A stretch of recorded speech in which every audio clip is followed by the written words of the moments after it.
કેમ છો? Thank you. આજે આપણે આખા વર્ષનો સૌથી મહત્ત્વનો દિવસ જોઈ રહ્યા છીએ અને માત્ર દાહોદ નહીં પણ આખું વિશ્વ જે ઘટનાને માન આપે છે,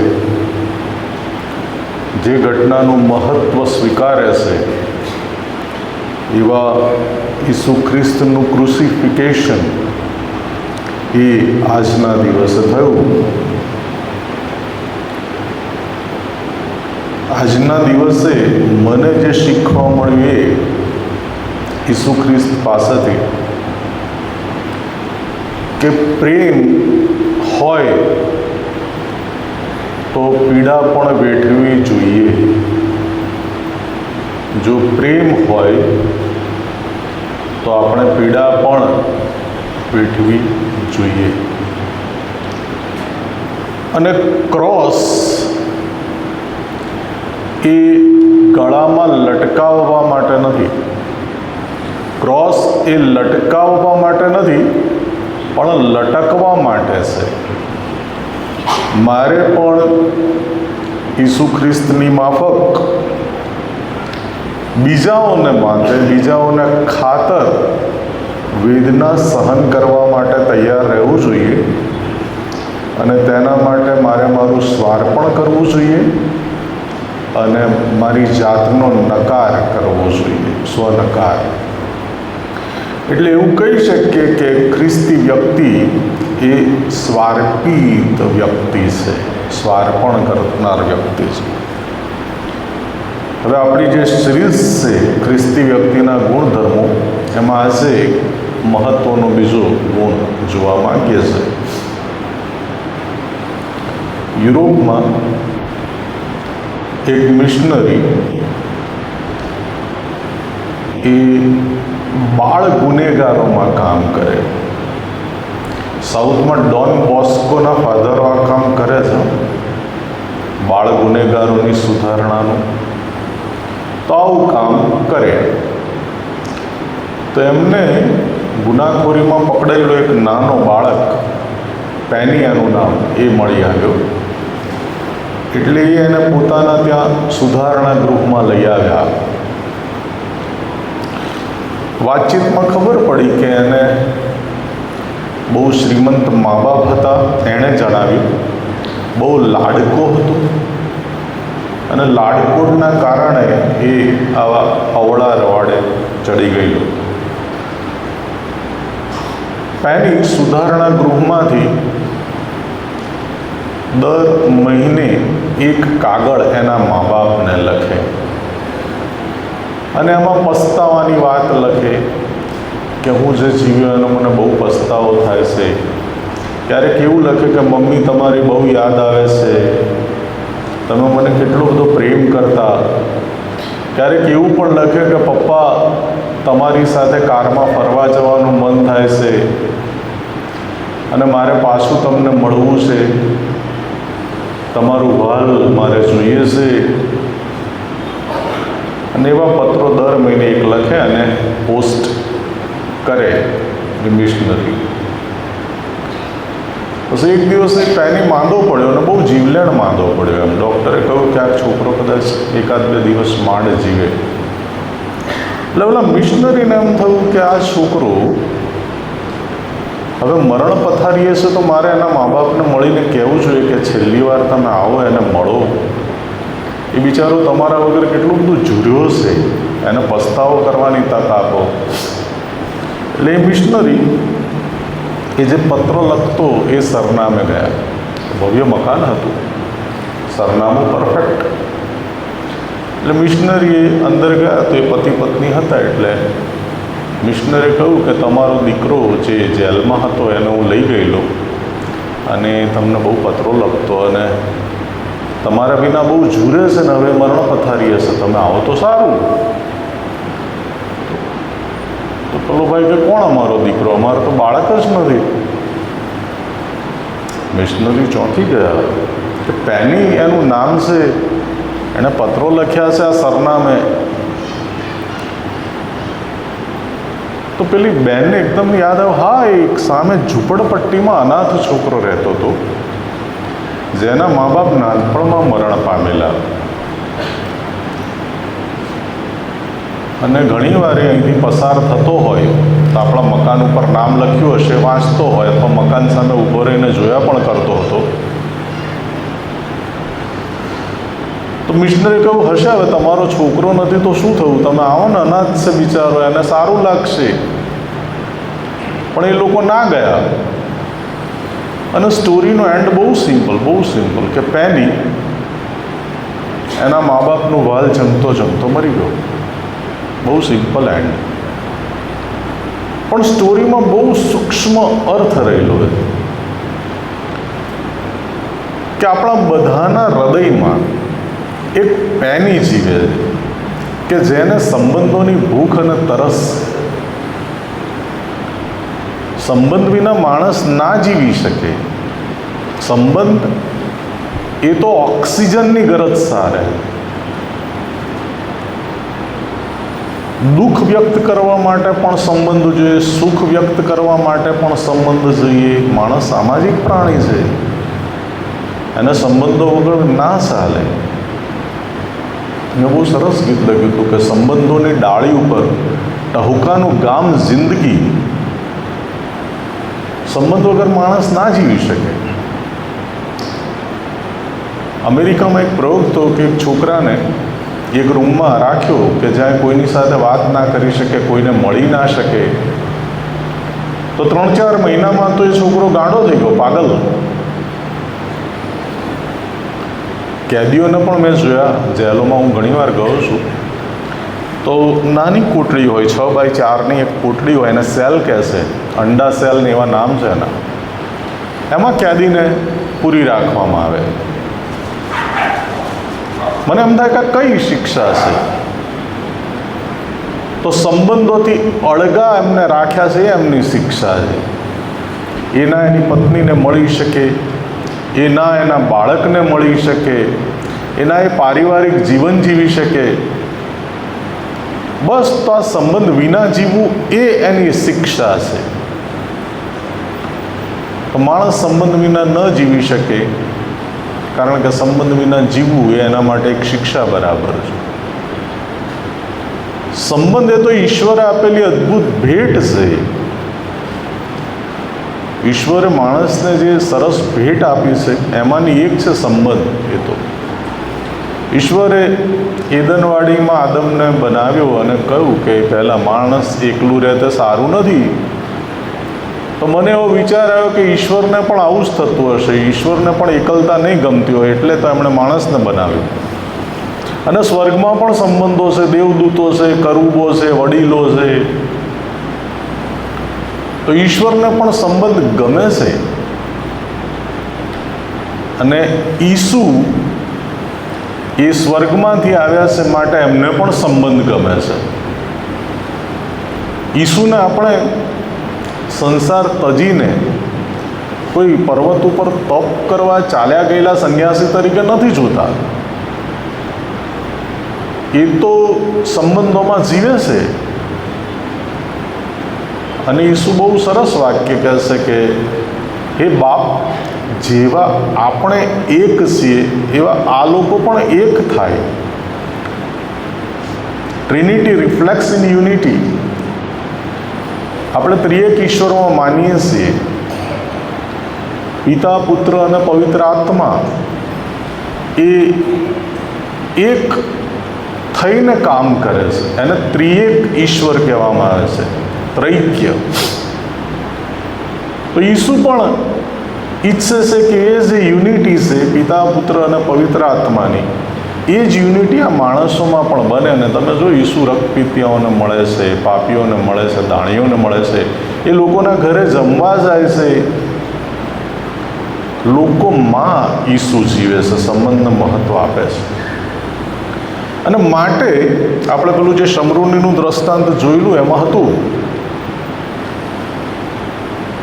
કે પંડિત અનંત જીવનની વાત કરે ત્યારે ઈસુ સંબંધની વાત કરે. બે પ્રકારના સંબંધની વાત ઈસુએ કરી. એક સંબંધ, તું તારા ઈશ્વર ઉપર પૂરા હૃદયથી, પૂરા સામર્થ્યથી, પૂરા મનથી, જીવથી પ્રેમ કર. તો આ એક સંબંધ છે સર્જનનો, સર્જનહાર સાથેનો સંબંધ. એને પિતા પુત્રનો સંબંધ પણ ઈસુ કહે છે. માણસનો ઈશ્વર સાથેનો સંબંધ, આ પહેલો સંબંધ, એને આપણે ધર્મ પણ કહીએ છીએ. અને ઈસુ બીજી આજ્ઞા એ પંડિતને કહેશે કે જેટલો પ્રેમ તું પોતાને કરે છે એટલો જ પ્રેમ તું તારા માનવ બંધુ ઉપર પણ કર. તો આ જે બીજો સંબંધ છે, માનવ માનવ વચ્ચેનો સંબંધ છે, અને એને આપણે કહીએ છીએ માનવતા અથવા હ્યુમેનિટી. આ બે સંબંધ છે.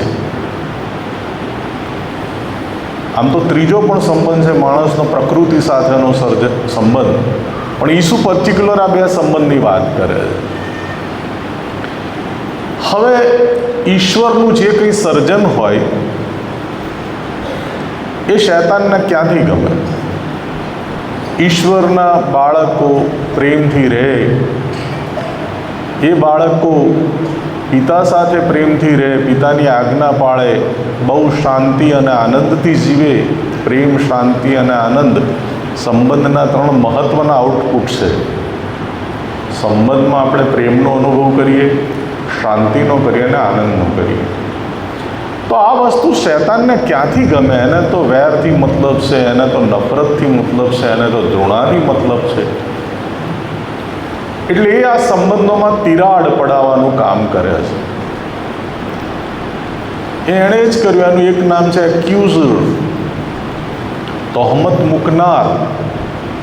અને તમે જુઓ, આદમ અને હવાએ જેવું ફળ ખાધું એવું એકબીજા પર દોષારોપણ કર્યું, અને પરિણામ પણ આપણે જોઈએ છે. કાઈને હાબેલનું ખૂન કર્યું, હત્યા કરી. શૈતાનની જેવી એન્ટ્રી થઈ એવા સંબંધો તૂટવા માંડ્યા. તો શૈતાન ઈચ્છે છે કે માણસનો ઈશ્વર સાથેનો સંબંધ પણ તૂટે, અને એના માટે પાપ દાખલ કરે છે એ સંબંધમાં. અને આપણે જોઈ ગયા છે કે ફળની વિશેષતા, આંખોની લાલસા, દેહની વાસના અને જીવનનો અહંકાર એ માણસના મનમાં દાખલ કરે શૈતાન, જેથી કરીને એનો અને ઈશ્વર સાથેનો સંબંધ તૂટે. પણ એ સંબંધને શૈતાન તોડી શકતો નથી, કારણ કે શૈતાનનું જે કંઈ સામર્થ્ય છે એના કરતાં ઈશ્વરનું સામર્થ્ય અનેક ગણું વધારે છે. અને ઈશ્વર તો અનંત પ્રેમ છે. પિતરે બહુ સરસ વાત કરી કે પ્રીતિ પાપના પુંજને ઢાંકે છે. માણસના પ્રેમ કરતાં, માણસના પાપ કરતાં ઈશ્વરનો પ્રેમ હંમેશા ચડિયાતો અને વજનદાર રહે છે. અને ઈસુએ પણ આ વાતનું અવલોકન કર્યું. એમણે બે ઉપમા આપી ઈસુએ. એક તો ઉડાવ દીકરાનું અને એક ખોવાયેલ ઘેટાનું દ્રષ્ટાંત આપ્યું. ઉડાવ દીકરામાં દીકરો ઘર છોડીને ચાલ્યો ગયો. એ કેમ ચાલ્યો ગયો? તો કોઈ એક તબક્કે એને એવું લાગ્યું કે હવે હું બહુ મેચ્યોર છું, મારી અંદર બહુ શક્તિ છે, હવે મારે મારા પપ્પાની જરૂર નથી. અને એ ચાલ્યો ગયો ઘર છોડીને. અને પછી એને પસ્તાવો થયો, ભાન થયું કે મેં ખોટું ડિસિઝન લીધું. ત્યારે પાછો આવ્યો. તો પિતાએ એને આવકાર્યો, માફી આપી. એના જે ગુનાહ હતા એને અવગણ્યા. તો ઈશ્વરનું આ સ્વરૂપ છે કે માણસ પાપ કરીને એમનાથી દૂર જતા રહે, અને જો એ પસ્તાવો કરીને પરત ફરે તો પિતા માફી આપે છે. જો કે એમાંય ઘણા મોટા ભાઈઓ નથી ગમતું, જે પોતાને બહુ ધાર્મિક ગણતા હોય છે એ લોકોને, કે આ પાપીને ઈશ્વર શું કામ માફ કરે. એ મોટા ભાઈની માનસિકતા છે, એક અલગ સંદેશાનો વિષય. પણ એ મોટો ભાઈ છે જે પિતાના ઘરમાં જ રહ્યો, એ નાના ભાઈને પપ્પા સ્વીકારે એને નથી ગમ્યું. ઈસુ બીજું દ્રષ્ટાંત ભલા ભરવાડનું આપે છે. આ બંને દ્રષ્ટાંત વચ્ચે એક બહુ મૂળભૂત તફાવત છે. ઉડાવ દીકરાના દ્રષ્ટાંતમાં પિતા ઘરમાં બેસી રહેશે. પુત્રને જ્યારે ભાન થાય છે, ઉડાવ દીકરાને પસ્તાવો થાય છે, ત્યારે પોતાની જાતે પરત ફરે છે. પિતા એની શોધમાં નીકળતા નથી. જ્યારે ભલા ભરવાડના દ્રષ્ટાંતમાં એક જુદો કોન્સેપ્ટ છે. ભરવાડ પોતાના એક ખોવાયેલા ઘેટાને શોધવા નીકળે છે, અને એ પણ કેવા 99 સારા ઘેટાને મૂકીને. એક ઘેટું જે ખોવાયું છે, હવે ખોવાયું છે એ બી એની જ ભૂલથી ખોવાયું છે, એમાં એનો જ વાંક છે ઘેટાનો, તો પણ એ શોધવા નીકળે છે એને. હમણાં જો સાઉથના એક જુવાન પાસ્ટરને સાંભળતો હતો, એ સંદેશામાં એવું કહેતા હતા કે પાળકે આ જે ખોવાયેલા લોકો છે એની શોધમાં નહીં જવું જોઈએ, એમની ફરજ છે હમણાં આવી જવાનું. નો, એ ઉડાવ દીકરામાં છે, ખોવાયેલા ઘેટામાં નથી. પાળકે તો એ ખોવાયેલા એક ઘેટા માટે જવાનું, 99ને મૂકીને. અમારા ત્યાં શાંતિલ સાવધાન સાહેબ હતા પાસ્ટર, તો એક દિવસે મણિનગર CNIમાં ચાલુ ચર્ચે એમણે કોઈને લીડિંગ સોંપ્યું, અને પછી એ ચર્ચ છોડીને જતા રહ્યા. આમ તો ઉંમરલાયક પાસ્ટર, સિનિયર, બહુ સિનિયર.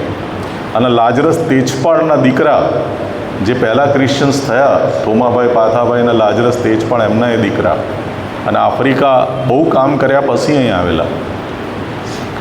તો આ ચર્ચનું સંચાલન સોંપીને તો જતા રહ્યા. પછી થોડી વાર પછી આવ્યા પાછા અને સંદેશો ચાલુ કર્યો.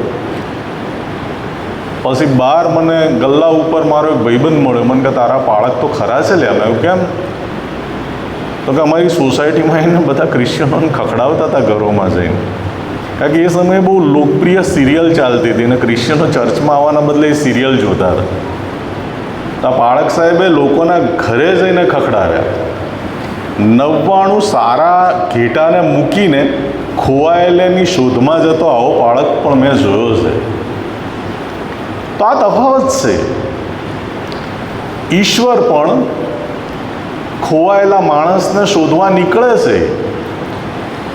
આપણે જ્યારે પાપ કરીને સંતાઈ જઈએ, આદમનું દ્રષ્ટાંત, આદમ અને હવાએ પાપ કર્યું એટલે પહેલું શું કર્યું? એમણે 2 વસ્તુ એમનામાં આવી. એક તો ડર પેદા થયો, અને બીજું ઈશ્વરથી વિમુખતા. ડર્યા એટલે એ લોકો સંતાઈ ગયા. માણસ પાપ કરે એટલે આ 2 વસ્તુ કરે, ડરે અને પછી સંતાય. તો ઈશ્વર શોધવા નીકળે છે કે આદમ તું ક્યાં છે?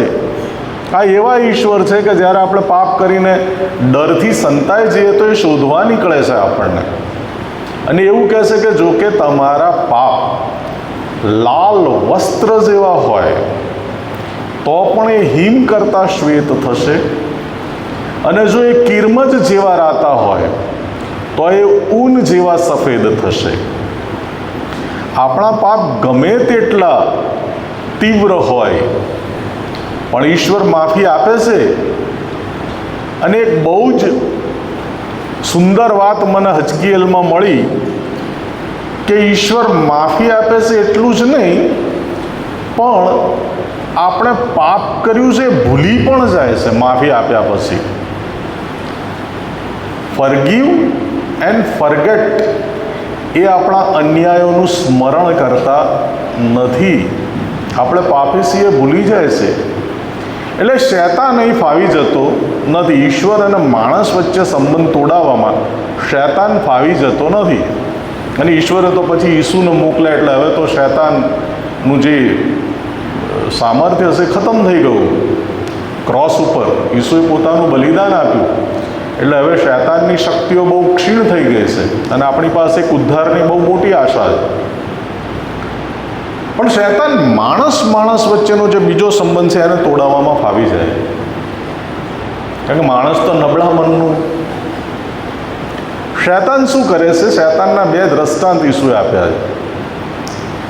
એક તો પેલા બીજ વાવનારના દ્રષ્ટાંતમાં છે કે વચનનું બીજ શૈતાન લઈ જાય છે. રસ્તાની કોરે પડેલું બીજ છે. બીજ વચનનું માણસના મનમાં અંદર જાય, રોપાય, અને એમાંથી ફણગો ફૂટે એ પહેલાં જ શૈતાન બહારથી બહાર એ બીજને લઈ જાય. વચનનું બીજ લઈ જાય છે શૈતાન. અને બીજી ઉપમા ઈસુ એવું આપી કે ચોકીદાર સૂતો હોય, ચોકીદાર એટલે આપણી પ્રજ્ઞા, આપણી કોન્શિયસનેસ, આપણી સાવધતા.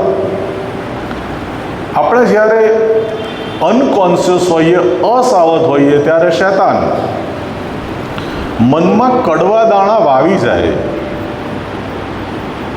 બે કામ શૈતાન કરે છે.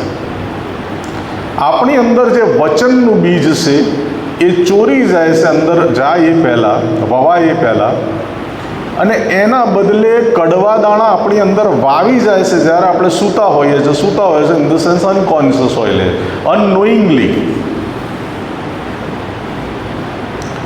બહુ સરસ મને આમાં એક કોન્સેપ્ટ જડ્યો કે આ શૈતાનનું કામ જો જબરજસ્ત છે. જેમ વચનનું બીજ વવાય છે એમ શૈતાન પણ વેર, ઈર્ષા, દ્રુણાનું બીજ વાવે છે.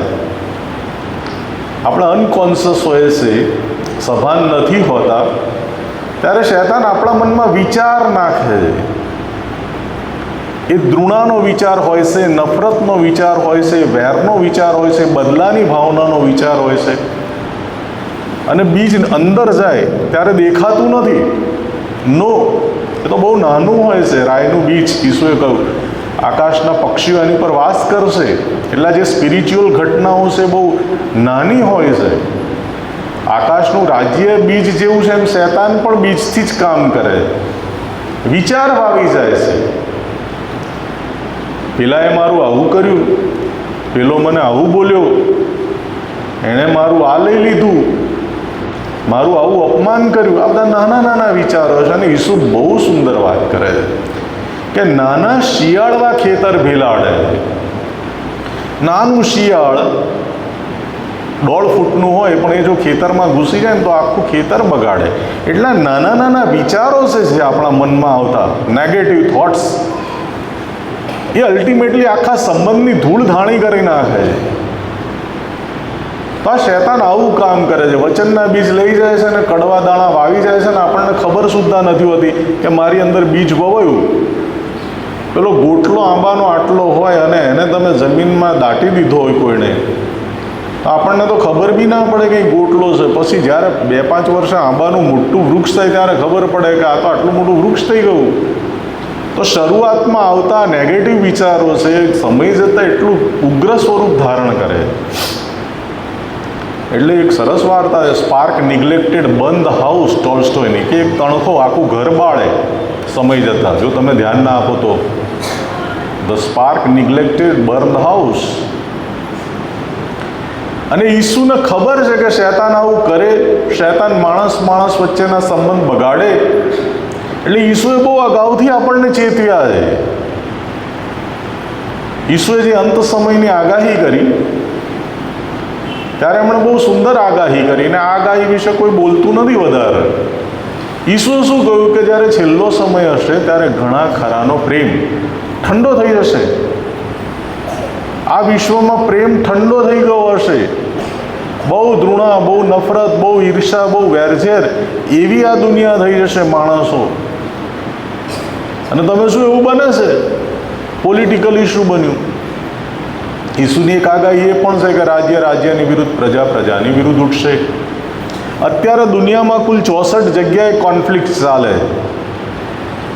ઇઝરાયલમાં ચાલે છે, આ બાજુ અહીંયા યુક્રેનનું માંડ ટાળું પડ્યું છે પણ એ ચાલુ છે, મ્યાનમારમાં શરૂ થઈ રહ્યું છે. તો બહુ બધી જગ્યાએ આખું કાઉટિક થઈ રહ્યું છે વાતાવરણ. રાજ્ય રાજ્યની વિરુદ્ધ ઉઠી રહ્યું છે, પ્રજા પ્રજાની વિરુદ્ધ ઉઠી રહી છે. પહેલાં જે પ્રજાઓ વચ્ચે, કમ્યુનિટી વચ્ચે સંપ હતો એ સંપ હવે નહીં દેખાતો. પહેલાં જે જ્ઞાતિઓ હળી મળીને પ્રેમભાવથી રહેતી હતી, હવે એવું નથી. અમદાવાદમાં તો બહુ સ્પષ્ટ દેખાય છે, અમુક જગ્યાએ ક્રિશ્ચિયનોને ઘર નથી આપતા એ લોકો. પહેલાં તો આપતા હતા, પણ હવે એક ચોક્કસ પ્રકારની ભેદરેખા અંકાઈ રહી છે. આ શૈતાનનું કાર્ય છે, આ ઈશ્વરનું કાર્ય આવું ના હોઈ શકે. અને કોઈ ધર્મ નફરત નથી શીખવતો, કોઈ ધર્મ નફરત નથી શીખવતો. નફરત તો શૈતાન શીખવે. પણ પ્રજા પ્રજાની વિરુદ્ધ ઉઠી રહી છે. અને ક્લેશ ઓફ કલ્ચર કહે છે, ક્લેશ ઓફ સિવિલાઇઝેશન કહે છે. અને સંસ્કૃતિ વચ્ચેનો સંઘર્ષ પણ એને કહે છે. પરિવારોની શું સ્થિતિ છે, પતિ પત્ની વચ્ચેના સંબંધો, મા બાપ અને બાળક વચ્ચેના સંબંધો, સાસુ અને વહુ વચ્ચેના સંબંધો. હું ઘણીવાર હસતા હસતા કહું છું કે ક્રિશ્ચિયનોએ તો મધર્સ ડે ના ઉજવવાનો હોય, ક્રિશ્ચિયનોએ તો મધર્સ ઇન લો ડે ઉજવવાનો હોય. કેમ? કારણ કે આપણે ત્યાં તો નાઓમી હતી વર્ષો પહેલાં, કે જેણે પોતાની જુવાન વિધવા પુત્રવધૂનું લગ્ન કરાવ્યું. વર્ષો પહેલાં સાહેબ, કેટલી એડવાન્સ એ સ્ત્રી હશે કે પોતાની પુત્રવધુ વિધવા થઈ છે, એણે દીકરીની જેમ લગ્ન કરાવ્યું ને એવું કહ્યું એના વિશે, રૂથ વિશે, કે મારા દીકરાઓ કરતાં અધિક છે એવી આ મારી દીકરી. પણ અત્યારે ઘણા ઘરોમાં આપણે જોઈએ છે તો એ પણ ક્લેશ છે, અને લગ્ન જીવનના શરૂઆતમાં જ શરૂ થઈ જાય, જાણે કે પહેલેથી બધું પ્રી પ્લાન હોય એવી રીતે. એક કોર્ટમાં વર્ષો પહેલાં છૂટાછેડાનો કેસ ચાલે, ક્રિશ્ચિયન, એટલે છોકરા પક્ષનો વકીલ ગંદા આક્ષેપો કરે કે તમારી દીકરી કેરેક્ટરની ખરાબ છે, પિયરમાં રહેશે ને આમ ને તેમ બધું કાદવ કીચડ.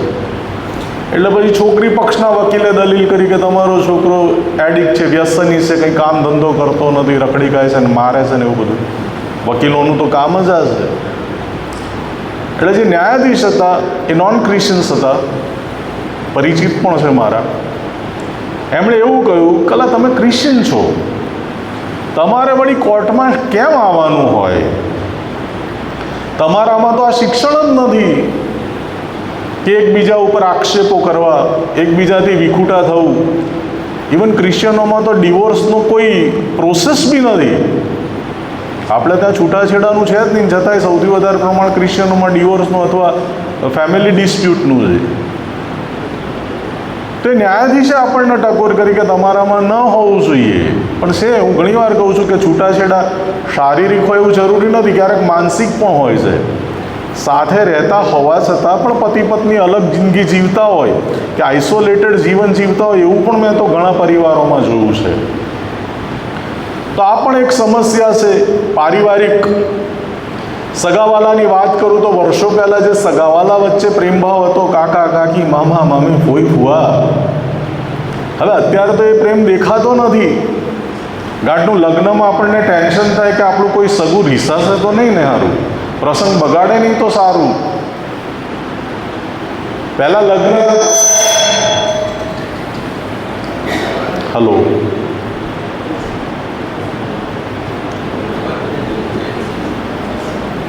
Hello hello hello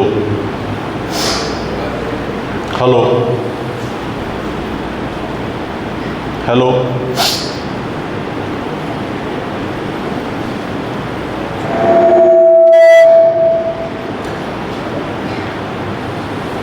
hello hello સંભળાય છે બધાને? આ તરફ રિંગમાં. ઓકે. તો પહેલાં તો લગ્ન થતા તો ગામડેથી લોકો આવે રહેવા માટે. તો મને એવું યાદ છે કે મારા દાદીના સમયમાં તો ખાટલા માંગીને લાવે એમને સુવડાવવા માટે. મારા ઘરે મોટા મોટા તપેલા હતા કે તપેલામાં 50-60 માણસની રસોઈ બને. હવે બધું લુપ્ત થઈ ગયું. હવે એટલા સગા બી નથી આવતા. એટલે મેં બહુ સરસ પંક્તિ લખી કે સગા હોય છે એ વાલા નથી હોતા, અને વાલા હોય છે સગા નથી હોતા. સગા હોય છે એ વાલા નથી હોતા, અને વાલા હોય છે સગા નથી હોતા. શેતાને ત્યાં બી ફાવી ગયા.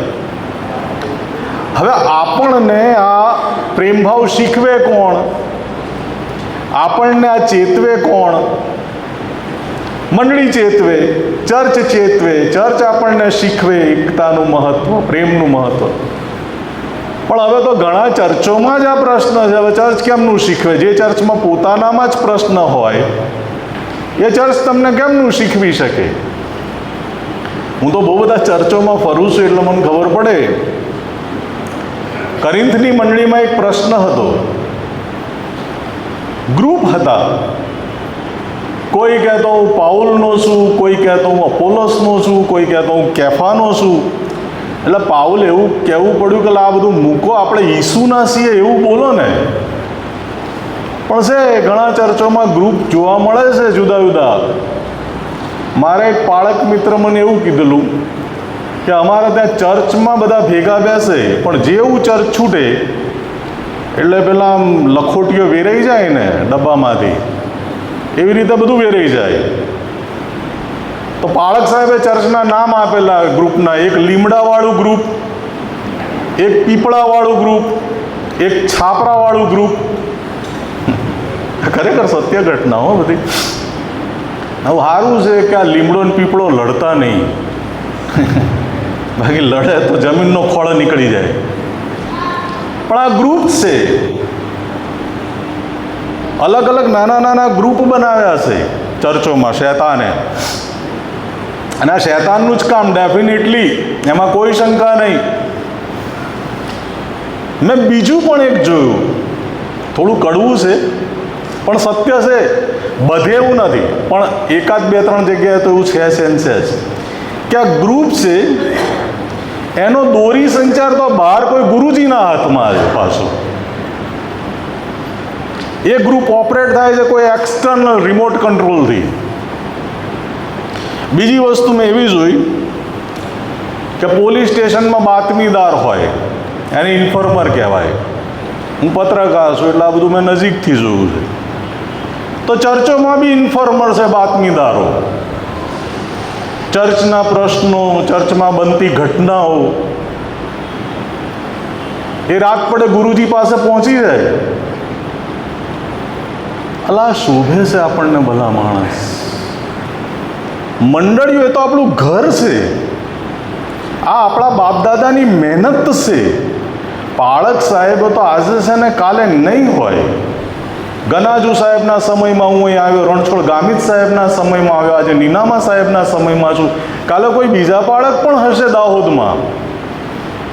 આ પુલપીટ બદલાતી રહેશે પણ બાંકડાઓ તો એના જ રહેવાના ને ભલા માણસ. આ તમારું ઘર છે, તમારા બાપદાદાઓની મહેનતથી બનેલું આ દેવળ છે સાહેબ. તો તમે આ ઘરના પ્રશ્નો ઘરમાં જ સોલ્વ કરવાના, બહાર હું કામ લઈ જાઓ છો બીજા પાસે? મને નહીં સમજ પડતી. મારા ઘરના પ્રશ્નો હું મારા ઘરમાં બેસીને સોલ્વ કરું યાર. હું મારા પડોશીને શું કામ કહું કે સોસાયટીના પ્રમુખને શું કામ કહેવા જાઉં કે મારા ઘરમાં આવીને તમે પ્રશ્ન સોલ્વ કરો? આ નથી શોભતું આપણને. પણ આ સત્ય છે. ઘણી મંડળીઓમાં હું જોઉં છું, મંડળીના પ્રશ્નો પરિવારોમાં જાય છે. રિપીટ કરું છું, બહુ મહત્વનું વાક્ય છે. મંડળીના પ્રશ્નો પરિવારોમાં જાય છે, પરિવારોમાં લડે છે લોકો કે આ મંડળીમાં પ્રોબ્લેમ થયા છે ને હવે ઘરોમાં ગયા એ પ્રશ્નો, અને પરિવારના પ્રશ્નો મંડળીમાં આવે છે. પ્રોબ્લેમ બહાર છે, એમના ઘરોમાં પ્રોબ્લેમ છે, અને એ પ્રશ્નો લઈને લોકો મંડળીમાં આવે છે. સરવાળે તકલીફ સાહેબને છે. પણ આ શૈતાન મંડળીઓમાં આ કામ કરે છે. It is true. પણ આપણે નિરાશ થવા જેવું નથી. નો, નિરાશ થવા જેવું નથી, કારણ કે આજના દિવસે ઈસુએ ગજબનો ઉકેલ આપી દીધો છે આપણને વર્ષો પહેલા. આ શાસ્ત્ર પાઠ, વધસ્તંભ પરથી ઉચ્ચારેલી પહેલી વાણી, હે બાપ તું તેઓને માફ કર, કેમ કે તેઓ શું કરે છે એ તેઓ જાણતા નથી. દરેક ક્રિશ્ચિયને આ વાક્ય બોલવાનું હોય. જ્યારે પણ એમને લાગે કે આ માણસ મારું ખરાબ કરે છે, આ માણસ મારું ભૂંડું કરે છે, આ માણસ મારું અહિત કરે છે, આ વાક્ય પ્રેમથી બોલી લેવાનું ઈસુનું કે હે બાપ તું તેઓને માફ કર, કેમ કે તેઓ શું કરે છે તેઓ જાણતા નથી. અને તો જ આવું કરે ને. એ દેવનો દીકરો હોય તો ના કરે. દેવનો દીકરો તો કેવો હોય? સલાહ કરાવનારાઓને ધન્ય છે. ઈસુનું વાક્ય આવું છે ધન્યતામાં કે સલાહ કરાવનારાઓને ધન્ય છે. પણ શૈતાને વાક્યને કેવું કર્યું? લડાવનારાઓને ધન્ય છે. તો આપણે થોડી લડવાનું હોય, આપણે માફ કરી દેવાનું હોય. ઈસુએ સિદ્ધાંત આપ્યો.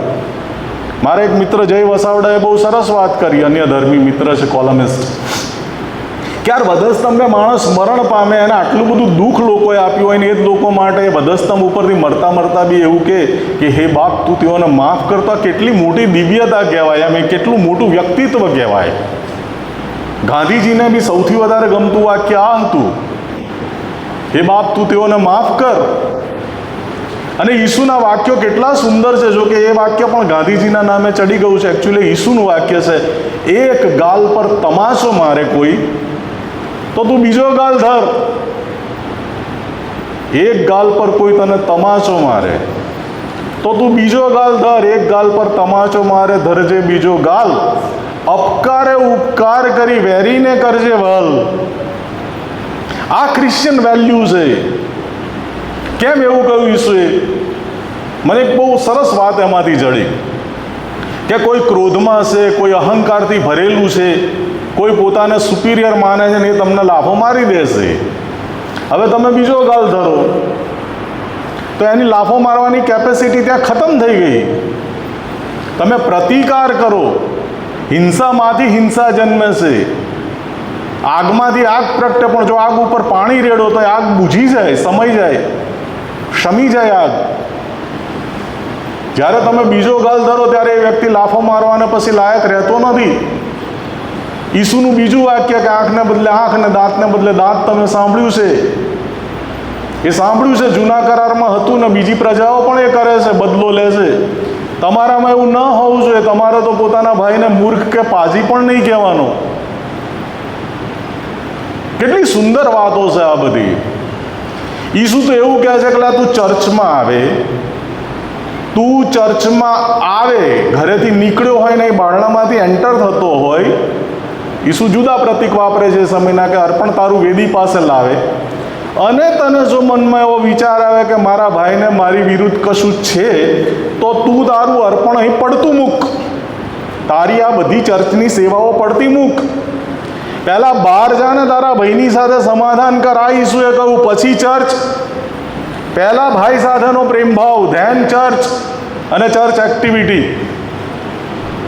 યોહાને બી બહુ સરસ વાત કરી કે જો કોઈ એમ કહેતું હોય તું કે હું ઈશ્વરને પ્રેમ કરું છું, અને જો તું તારા ભાઈનો દ્વેષ કરે તો તું જૂઠો છે, યુ આર અ લાયર.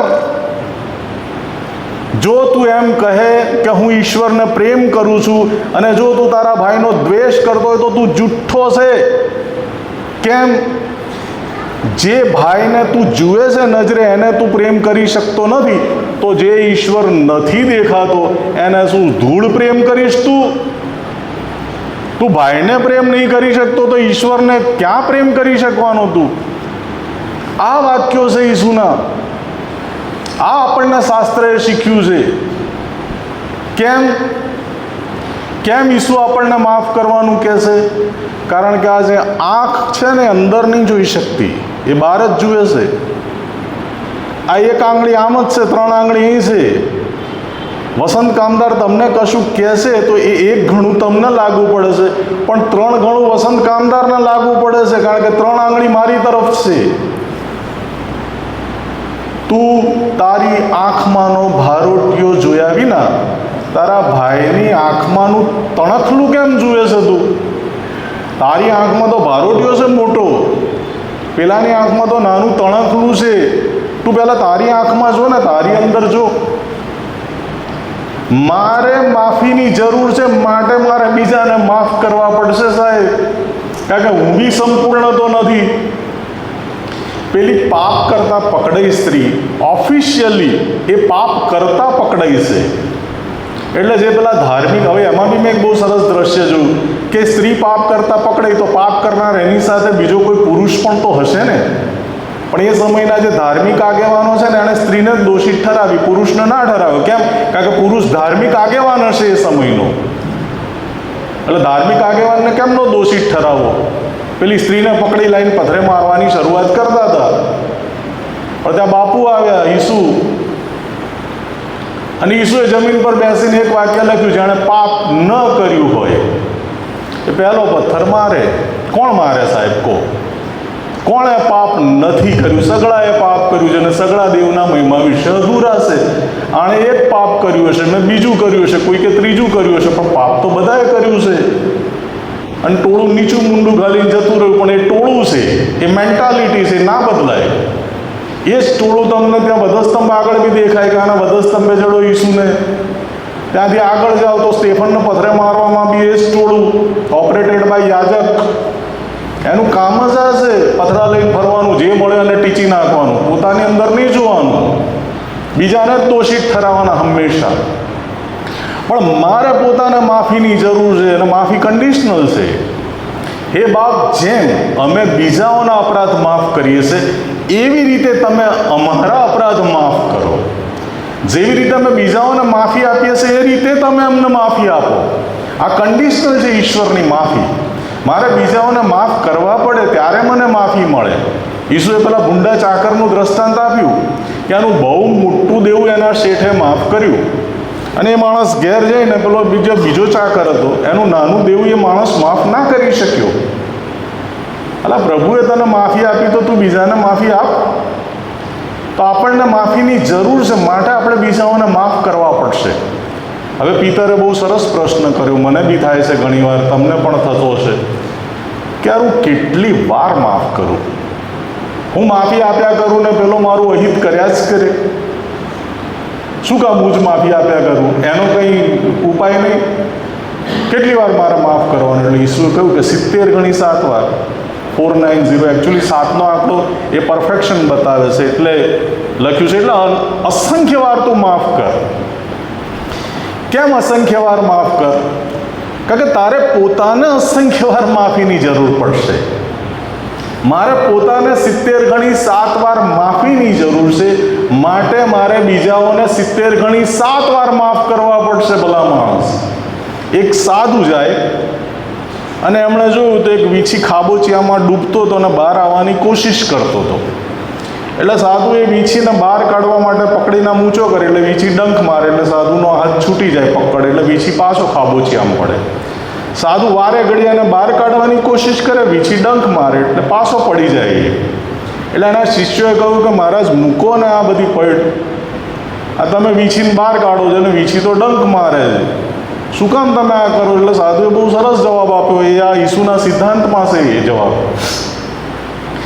કે જો આ વીછી એનો ડંખ મારવાનો સ્વભાવ ન છોડી શકતો હોય, તો હું સાધુ એને બચાવવાનો મારો સ્વભાવ કેમ ન છોડી શકું? યાર, હું છું ને એ છે. 70 ગણી 7 વાર માફ કરો તમારા શત્રુને. કેમ? તમને માફીની જરૂર છે. હવે આ માફી જે છે ને, પોઝિટિવ છે, પેસિવ છે. કઈ રીતે? તો મારે માત્ર ને માત્ર મિત્રને માફ નથી કરવાના, મારે તો પ્રેમ કરવાનો છે ને, એ પણ શત્રુને, વેરીને. ઈસુ બહુ સરસ કહે છે, બહુ સરસ, કે મિત્રને તો સહુ કોઈ પ્રેમ કરે, તું તારા શત્રુને પણ પ્રેમ કર અને એના ભલા માટે પ્રાર્થના કર. પાછળ પત્રોમાં એવું લખ્યું છે કે તારો શત્રુ ભૂખ્યો હોય તો તું એને ખવડાવ. આપણને ક્રિશ્ચિયનોને તો આવું શીખવવામાં આવ્યું છે કે મિત્રને તો સૌ કોઈ પ્રેમ કરશે, આખી દુનિયા પ્રેમ કરશે, પણ ખ્રિસ્તી વ્યક્તિએ તો એના શત્રુ વેરીને પણ પ્રેમ કરવાનો છે. ઉષા ઉત્તુપ બહુ પ્રસિદ્ધ ગાયિકા, અને ઉષા ઉત્તુપ એ ઝૂંપડપટ્ટીમાં કલકત્તાની મોટા થયેલા, અને પછી ઈશ્વરે એમને બહુ પ્રસિદ્ધિ આપી, નેમ અને ફેમ આપી.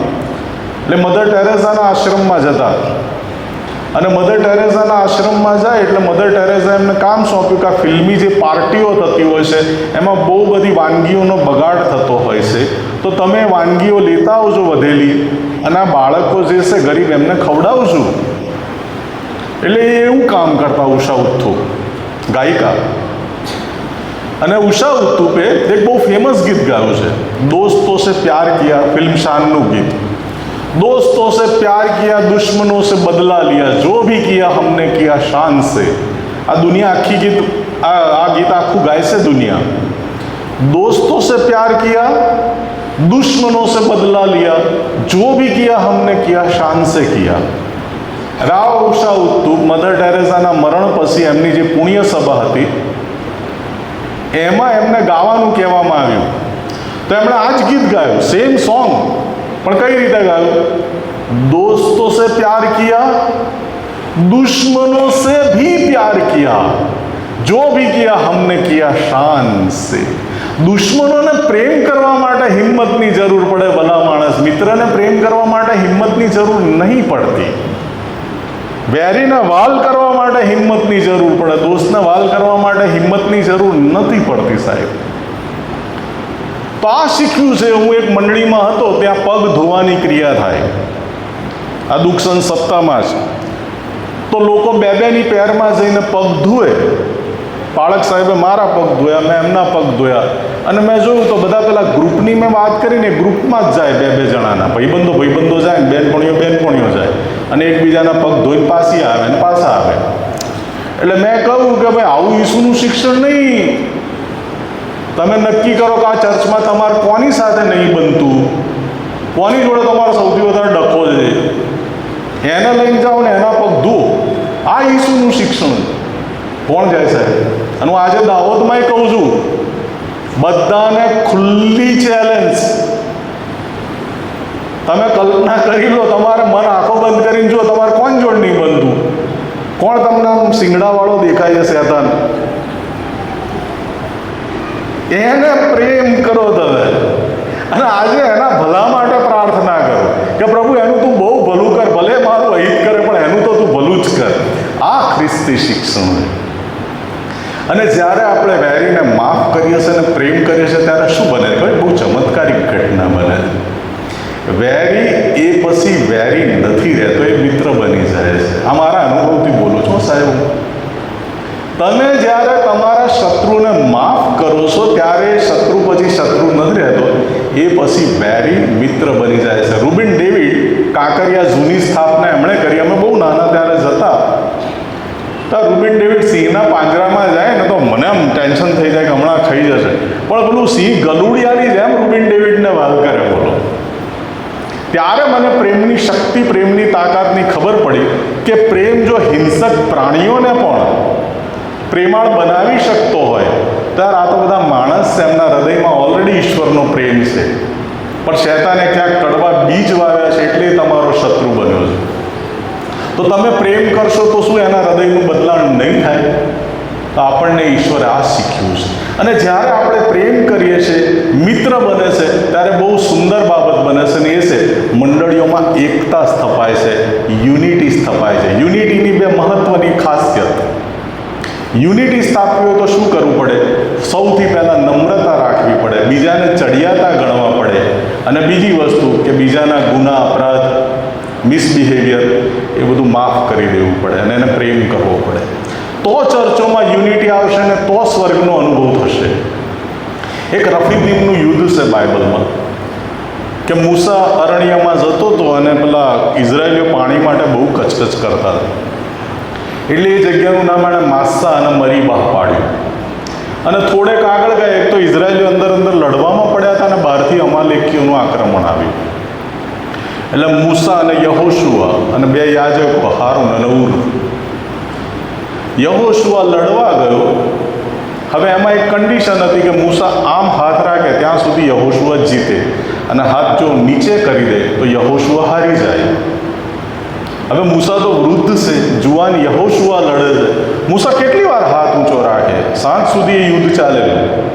એટલે થોડી વાર થાય મૂસાનો હાથ નીચે પડી જાય, થોડી વાર થાય હાથ નીચે પડી જાય. તો એક બાજુ હારૂને એ હાથને ટેકો આપ્યો અને બીજી બાજુ હુરે એ હાથને ટેકો આપ્યો, અને એ યુદ્ધ જીતાઈ ગયું.